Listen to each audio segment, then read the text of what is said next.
ಈಗ ರಾಜ್ಯ ರಾಜಕಾರಣಕ್ಕೆ ಸಂಬಂಧಪಟ್ಟಂತ ಒಂದು ಬ್ರೇಕಿಂಗ್ ಅಪ್ಡೇಟ್ ಲಭ್ಯ ಆಗ್ತಾ ಇದೆ. ಏನಪ್ಪಾ ಅಂತ ಅಂದ್ರೆ ಈಗ ಕುರ್ಚಿ ಕಾಳಗ ನಡೀತಾ ಇದೆ ಅಥವಾ ಕುರ್ಚಿ ಫೈಟ್ ನಡೀತಾ ಇದೆ. ಇದರ ನಡುವೆ ಈಗ ಸ್ವತಃ DCM DK ಶಿವಕುಮಾರ್ ಅವರು ನಾಳೆ ದೆಹಲಿ ಪ್ರಯಾಣವನ್ನ ಬೆಳೆಸ್ತಾ ಇದ್ದಾರೆ. ನೋಡಿ, ನಾಳೆ ಬೆಳಗ್ಗೆ ದೆಹಲಿಗೆ ಪ್ರಯಾಣವನ್ನ ಬೆಳೆಸಲಿದ್ದಾರೆ DK ಶಿವಕುಮಾರ್. ತೀವ್ರ ಕುತೂಹಲ ಮೂಡಿಸಿದೆ DKಶಿ ದೆಹಲಿ ಪ್ರಯಾಣ. ಹೈಕಮಾಂಡ್ ನಾಯಕರ ಭೇಟಿ ಮಾಡ್ತಾರಾ? ಹಾಗಾದ್ರೆ DK ಶಿವಕುಮಾರ್ ಅವರು ಅದಕ್ಕೆ ಹೋಗ್ತಾ ಇದ್ದಾರಾ ಅಥವಾ ಬೇರೆ ಏನಾದರೂ ಕಾರಣಗಳಿದೆಯಾ? ಖಾಸಗಿ ಕಾರ್ಯಕ್ರಮಗಳಿಗೇನಾದರೂ ಹೋಗ್ತಾ ಇದ್ದಾರಾ ಗೊತ್ತಿಲ್ಲ. ಬಟ್ ಏಕಾಏಕಿಯಾಗಿ ಈಗ ಕುರ್ಚಿ ಕಾಳಗ ನಡೀತಾ ಇದೆ. ಮೊನ್ನೆ ತಾನೇ ಯತೀಂದ್ರ ಸಿದ್ದರಾಮಯ್ಯನವರು ಒಂದು ಹೇಳಿಕೆಯನ್ನ ಕೊಟ್ಟರು. ನನ್ನ ತಂದೆನೇ 5 ವರ್ಷಗಳ ಕಾಲ ಮುಖ್ಯಮಂತ್ರಿ ಆಗಿರ್ತಾರೆ ಅನ್ನೋ ನಿಟ್ಟಿನಲ್ಲಿ. ಸೊ ಅದಾದ ನಂತರ ರಾಜ್ಯ ಕಾಂಗ್ರೆಸ್ನ ವಲಯದಲ್ಲಿ ಪರ ವಿರೋಧದ ಚರ್ಚೆಗಳಾಗ್ತಾ ಇದ್ದಾವೆ. ಇದರ ಜೊತೆಗೆ DCM DK ಶಿವಕುಮಾರ್ ಕೂಡ ಯತೀಂದ್ರ ಅವರ ಹೇಳಿಕೆಗೆ ಟಾಂಗ್ ಕೊಟ್ಟರು. ನಮಗೆ ಯತೀಂದ್ರನೇ ಹೈಕಮಾಂಡ್ ಇಲ್ಲಿ ಅನ್ನೋ ನಿಟ್ಟಿನಲ್ಲಿ. ಸೊ ಇದೆಲ್ಲದರ ನಡುವೆ ಈಗ DK ಶಿವಕುಮಾರ್ ಏಕಾಏಕಿಯಾಗಿ ದೆಹಲಿ ಪ್ರವಾಸವನ್ನು ಕೈಗೊಂಡಿರೋದು ಸಿಕ್ಕಾಪಟ್ಟೆ ಕುತೂಹಲಕ್ಕೆ ಕಾರಣ ಆಗಿದೆ. ಸೊ ನಾಳೆನೇ ಹೈಕಮಾಂಡ್ ನಾಯಕರನ್ನ ಭೇಟಿ ಮಾಡ್ತಾರಾ DCM DK ಶಿವಕುಮಾರ್ ಅವರು? ಸೊ ನಾಳೆನೇ ಏನಾದರೂ ಭೇಟಿ ಮಾಡ್ತಾರಾ? ಸಮಯಾವಕಾಶವನ್ನ ಕೇಳಿದಾರಾ ಅನ್ನೋ ಪ್ರಶ್ನೆ ಇದೆ.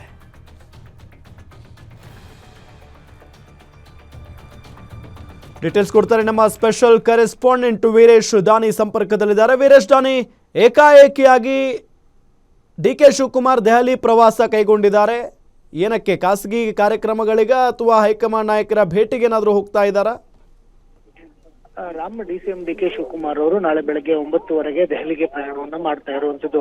DCM DK ಶಿವಕುಮಾರ್ ಅವರ ಕಾರ್ಯಕ್ರಮದ ಪಟ್ಟಿಯಲ್ಲಿ ಅವರು ಸುಪ್ರೀಂ ಕೋರ್ಟ್ನ ಕೆಲ ನ್ಯಾಯವಾದಿಗಳು ಮತ್ತು ಕೇಂದ್ರ ಸಚಿವರನ್ನ ಭೇಟಿಯಾಗಿ ರಾಜ್ಯದ ವಿಚಾರಕ್ಕೆ ಸಂಬಂಧಿಸಿದಂತೆ ಚರ್ಚೆ ಮಾಡುತ್ತಾರೆ ಅನ್ನೋ ಒಂದು ಅವರ ಕಾರ್ಯಕ್ರಮದ ಪಟ್ಟಿಯಲ್ಲಿ ಇರುವಂತದ್ದು. ಆದ್ರೆ ದೆಹಲಿಗೆ ಹೋದಂತ ಸಂದರ್ಭದಲ್ಲಿ ಅದರಲ್ಲೂ ವಿಶೇಷವಾಗಿ ಕೇಂದ್ರದ ಅಧಿವೇಶನ ನಡೀತಾ ಇದೆ. ಈ ಸಂದರ್ಭದಲ್ಲಿ ಕೇಂದ್ರದ ಎಲ್ಲ ನಾಯಕರುಗಳು ಸಹ ಅಲ್ಲೇ ಸಿಗುವಂತ ಸಾಧ್ಯತೆಗಳು ಇರುವ ಹಿನ್ನೆಲೆಯಲ್ಲಿ ನಾಳೆ AICC ಅಧ್ಯಕ್ಷ ಮಲ್ಲಿಕಾರ್ಜುನ್ ಖರ್ಗೆ ಮತ್ತು ರಾಹುಲ್ ಗಾಂಧಿ ಅವ್ರನ್ನ ಭೇಟಿ ಮಾಡುವಂತ ಸಾಧ್ಯತೆಗಳು ಒಂದ್ ಕಡೆ ದಟ್ಟವಾಗಿ ಕಂಡು ಬರ್ತಾ ಇರುವಂತದ್ದು. ಹೀಗಾಗಿ ಒಂದು ವೇಳೆ ಹೈಕಮಾಂಡ್ ನಾಯಕರನ್ನ ಭೇಟಿ ಆದ್ರೆ ರಾಜ್ಯದಲ್ಲಿ ನಡೆದಿರ್ತಕ್ಕಂತ ಏನು ವಿದ್ಯಮಾನಗಳಿವೆ ಆ ವಿದ್ಯಮಾನಗಳ ವಿಚಾರಕ್ಕೆ ಸಂಬಂಧಿಸಿದಂತನೂ ಸಹ ಚರ್ಚೆ ಮಾಡುವಂತ ಸಾಧ್ಯತೆಗಳು ದಟ್ಟವಾಗಿರುವಂತದ್ದು. ರಾಮ್, ಒಂದು ಈಗ ಬಹಳ ಪ್ರಮುಖವಾಗಿ ನಿನ್ನೆ ಅಲ್ಲ ಮೊನ್ನೆ ಯತೀಂದ್ರ ಅವರು ಹೇಳಿಕೆಯನ್ನ ಕೊಡ್ತಾರೆ, ನಮ್ಮ ತಂದೆನೇ 5 ವರ್ಷಗಳ ಕಾಲ ಮುಖ್ಯಮಂತ್ರಿ ಆಗಿರ್ತಾರೆ ಅಂತ ಹೇಳಿ. ಅದಕ್ಕೆ DCM DK ಶಿವಕುಮಾರ್ ಅವರು ಕೂಡ ಬಹಳ ಒಂದು ಕಿಂಡಲ್ ಮಾಡೋ ರೀತಿಯಲ್ಲಿ ಮಾತಾಡ್ಬಿಟ್ಟಿದ್ರು.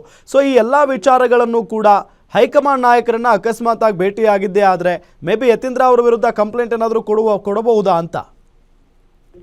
ಯತೀಂದ್ರ ಅವರ ವಿರುದ್ಧ ಕಂಪ್ಲೇಂಟ್ ಕೊಡ್ತಾರೆ ಅನ್ನೋದಕ್ಕಿಂತ ರಾಜ್ಯದಲ್ಲಿ ನಡೀತಿರ್ತಕ್ಕಂಥ ಒಂದ್ ಕಡೆ CM ಸಿದ್ದರಾಮಯ್ಯನವರ ಬಣದಲ್ಲಿರ್ತಕ್ಕಂಥ ನಾಯಕರುಗಳಾಗಿರ್ಬೋದು, ಅದರಲ್ಲೂ ವಿಶೇಷವಾಗಿ ಯತೀಂದ್ರ ಆಗಿರ್ಬೋದು ಮತ್ತು ಅವರ ಆಪ್ತ ಬಣದಲ್ಲಿರ್ತಕ್ಕಂಥ ಸಚಿವರುಗಳು ಎಲ್ಲರೂ ಸಹ CM ಸಿದ್ದರಾಮಯ್ಯನವರೇ ಮುಂದುವರಿತಾರೆ ಅಂತ ಹೇಳಿ ಒಂದ್ ಕಡೆ ಹೇಳ್ತಾ ಇರುವಂತದ್ದು. ಇನ್ನೊಂದ್ ಕಡೆ DCM DK ಶಿವಕುಮಾರ್ ಅವರ ಬಣದಲ್ಲಿರ್ತಕ್ಕಂಥ ಅವರ ಆಪ್ತ ಶಾಸಕರು DK ಶಿವಕುಮಾರ್ ಅವ್ರಿಗೂ ಸಹ ಒಂದು ಅವಕಾಶವನ್ನ ಮಾಡಿಕೊಡ್ಬೇಕು ಅನ್ನೋ ಒಂದು ಕೂಗೇನಿದೆ.